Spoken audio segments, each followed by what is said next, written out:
আসসালামু আলাইকুম প্রিয় বিনিয়োগকারী ভাই বন্ধুগণ। আশা করি সবাই ভালো আছেন। গত সপ্তাহের বাজারটা আসলে খারাপ ভালো মিলিয়ে ছিল, তবে এভারেজ ভালো বলা যাবে না। কেউ প্রফিট করছেন, কেউ প্রফিট করতে পারেন নাই। যদিও আমি এরকম একটা ধারণা কিন্তু আমার আগের কয়েকটা ভিডিওতে আমি নির্বাচনকালীন বাজার ব্যবস্থাপনা, বাজার কেমন যাবে এটা নিয়ে কিন্তু আমি বলেছিলাম। আর আমার সেই ভিডিও প্লাস বলা কথাগুলোর সাথে কিন্তু বর্তমান বাজার পরিস্থিতি কিন্তু একেবারে ওইরকমই হচ্ছে। তবে যাদের স্টকগুলা নড়াচড়া করতেছে না, একই জায়গায় আছে এবং ভালো ইপিএস আসতেছে না, আপনারা খুব বেশি ছোটাছুটি করবেন না। নির্বাচনের পরে সরকার গঠন পর্যন্ত আপনাদের অপেক্ষা করতেই হবে, এছাড়া এর কোনো ধৈর্যের কোনো বিকল্প নাই। যদি আমি আগে আপনাদের বলেছিলাম যে বাজারটা নির্বাচনকালীন এমনই যাবে এবং নির্বাচন পরবর্তী সরকার গঠন পর্যন্ত এরকমই যাবে। এভারেজ কিছু আসবে না, দু একটা সেক্টর হয়তো মুভমেন্টে আসবে, দু একদিন থাকবে, এভাবে চলবে। তবে খুব বেশি ছোটাছুটি করলে লুজার হওয়ার পসিবিলিটি বেশি থাকবে। এই মুহূর্তে খুব বেশি বাইসেল না করে স্থির থাকাটাই ভালো। আর যারা খুব বেশি টেনশনে আছেন তারা বাজার না দেখা থেকে বিরত থাকতে পারেন।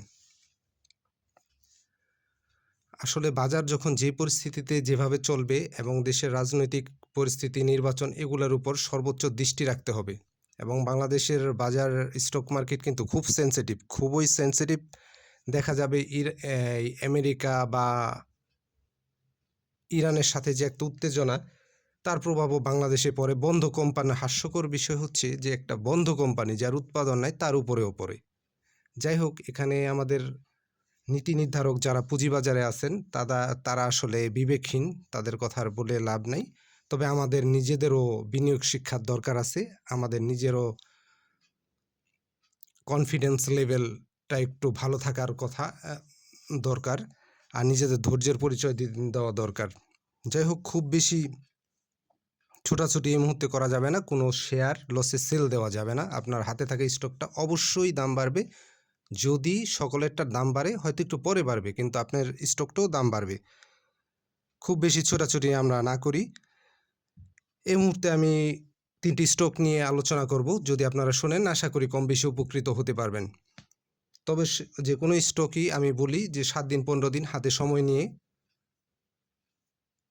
ধরার চেষ্টা করবেন, সেক্ষেত্রে প্রফিট গেইন করার পসিবিলিটি থাকে। আর বারবার স্টপ লস নিলে আপনার পোর্টফোলিওর ব্যালেন্স কিন্তু একেবারে লো থেকে একেবারে লো হয়ে যাবে। যাই হোক, এখন যে স্টকটি নিয়ে কথা বলবো, তার মধ্যে আমি একটা কথা বলে নিই। খুব বেশি ছোটাছুটি এই মুহূর্তে করা যাবে না। আপনার হাতে থাকা স্টকটা অবশ্যই দাম বাড়বে। যদি সকলেরটা বাড়ে, আপনারটা অবশ্যই বাড়বে।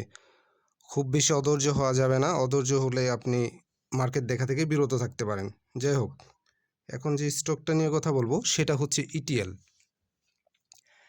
ইটিএলের কিন্তু Q2 ইপিএসটা কিন্তু মোটামুটি পজিটিভ আসছে এবং মনে হচ্ছে আগামী কিছুদিন ইটিএল ভালো একটা রোল প্লে করবে। আপনারা গত বৃহস্পতিবারে যারা এন্ট্রি নিয়েছেন তারা মোটামুটি একটা ভালো পজিশনে আছেন এবং আগামী দিনে বা আগামী সপ্তাহে যখন মার্কেট ওপেন হবে বা আপনারা চাইলে ইটিএলটা দেখতে পারেন। তবে ভালো একটা পজিশনে আছে ইটিএলের। এই মুহূর্তে আরএসআই হচ্ছে 49.5, বাড়ার যথেষ্ট সুযোগ আছে এবং মনে হচ্ছে ইটিএল স্টকটি প্লে হবে। আপনারা চাইলে আস্তে আস্তে করে এন্ট্রি নিয়ে রাখতে পারেন এবং কম বেশি প্রফিট গেইন করার ইটিএল একটা পসিবিলিটি আছে বলে আমার মনে হয়। ইটিএলটা যেহেতু ইপিএসটা মোটামুটি আসছে, তো ভালো একটা প্রফিট গেইন করার পসিবিলিটি থাকবে যদি আপনারা ভালো জায়গায় এন্ট্রি নিতে পারেন। তবে এই মুহূর্তে ইটিএলে এন্ট্রি নেওয়া যায়। বৃহস্পতিবারের ক্লোজিং প্রাইস ছিল 9 টাকা 70 পয়সা এবং হাত বদল হয়েছে 28,66,000 শেয়ার হাত বদল হয়েছে ইটিএল। তবে আমি কাউকে বাইসেল নির্দেশ করি না, বাইসেল নিজ দায়িত্বে করবেন।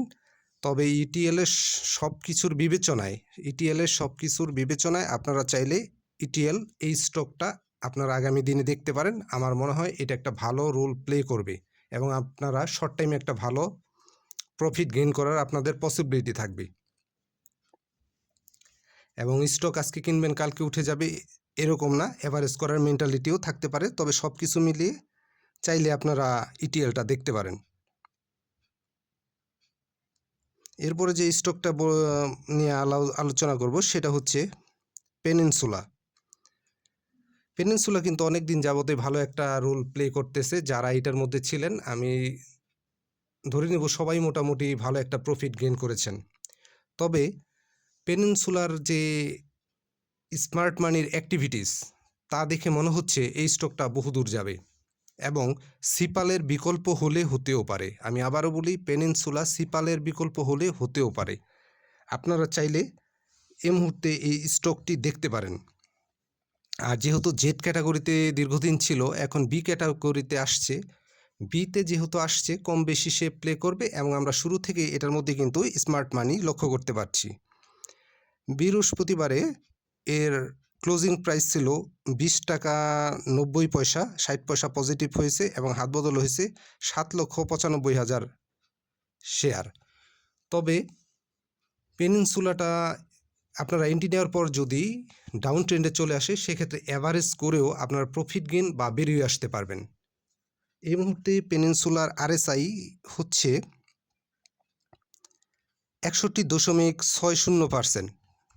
বাড়ার যথেষ্ট জায়গা আছে এবং আমরা কিন্তু কিছুদিন আগে 2-3 দিন আগেই কিন্তু পেনিনসুলার এই আরএসআইটা কিন্তু অনেক উপরে ছিল এবং 2-3 দিনের মধ্যে কিন্তু আবার নামিয়ে ফেলছে। এটা হচ্ছে স্মার্ট মানির একটা গেম। সামনে যাওয়ার ভালো পসিবিলিটি আছে এবং সিপালের বিকল্প হওয়ার একটা ভালো পসিবিলিটি আছে। আর স্মার্ট মানির অ্যাক্টিভিটিস পুরোপুরি লক্ষ্য করা যাচ্ছে। সেক্ষেত্রে আমি বলবো আপনারা চাইলে পেনিনসুলাটাকে পজিটিভ হিসেবে দেখতে পারেন। আর বাইসেল নিজ দায়িত্ব করবেন। বাইসেল আমি কাউকে নির্দেশ করি না, বাইসেল নিজ দায়িত্ব করবেন। আর পেনিনসুলাতে অবশ্যই অ্যাভারেজ করার মেন্টালিটি থাকতে হবে এবং অ্যাভারেজ করে আপনি বেরিয়ে আসতে পারবেন এবং প্রফিট গেইন করারও একটা ভালো পসিবিলিটি আছে। ইন্ডেক্সের দিকে অবশ্যই খেয়াল রেখে পেনিনসুলা এন্ট্রি নেবেন। তবে পেনিনসুলা একটা ভালো পজিশনে আছে, আমি বলবো পেনিনসুলাকে আপনারা পজিটিভ হিসেবে দেখতে পারেন। আর এই মুহূর্তে পেনিনসুলা ভালো একটা পজিশনে আছে, ক্যাটাগরি চেঞ্জ করেছে ইতিমধ্যে আপনারা দেখতে পেয়েছেন। সব মিলিয়ে আপনারা চাইলে পেনিনসুলা দেখতে পারেন। এরপরে যে স্টকটা নিয়ে কথা বলবো সেটা হচ্ছে সেন্ট্রাল ফার্মা। যদি আমি জেট নিয়ে খুব একটা কথা বলি না, কিন্তু মার্কেটে তো আসলে খুব বেশি ভালো স্টক নাই, হয়তো হাতে গোনা 30টার মতো হইতে পারে। এই জেট এবিসিডি নিয়েই আমাদের থাকতে হয়, পজিশন মতো এন্ট্রি নেওয়া এক্সিট নেওয়া এগুলোর উপরে থাকতে হয়। সেন্ট্রাল ফার্মার এই মুহূর্তে আরএসআই হচ্ছে 46.72 এবং বৃহস্পতিবারে 10 পয়সা পজিটিভ হয়েছে। ক্লোজিং প্রাইস ছিল 8 টাকা 30 পয়সা আর হাত বদল হয়েছে 3,25,000 share. Peninsular central farmer Q2 কিন্তু পজিটিভ। Q2 কিন্তু সেন্ট্রাল ফার্মার পজিটিভ এবং এখান থেকে আপট্রেন্ডে যাওয়ার একটা ভালো পসিবিলিটি আছে। সেন্ট্রাল ফার্মার ইন্ডেক্সের দিকে খেয়াল রেখে যদি আপনারা এন্ট্রি নিতে পারেন, তবে এই মুহূর্তে আমি বলবো যে সেন্ট্রাল ফার্মার একটা ভালো পজিশনে আছে এবং প্রফিট গেইন হওয়ার একটা ভালো পসিবিলিটি আছে। যেহেতু তার Q2 ইপিএসটা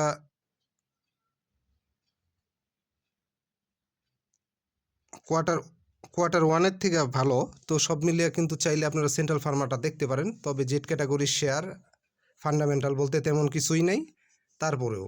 আর স্টক মার্কেটে আসলে এবিসিডি সব কিছু মিলাই মানে অনেকে আসলে অ্যানালাইসিস দিতে বলেন, তো সেক্ষেত্রে আর কি। তবে সব মিলিয়ে চাইলে সেন্ট্রাল ফার্মারটা আপনারা দেখতে পারেন। তবে আমার মনে হয় স্টকটা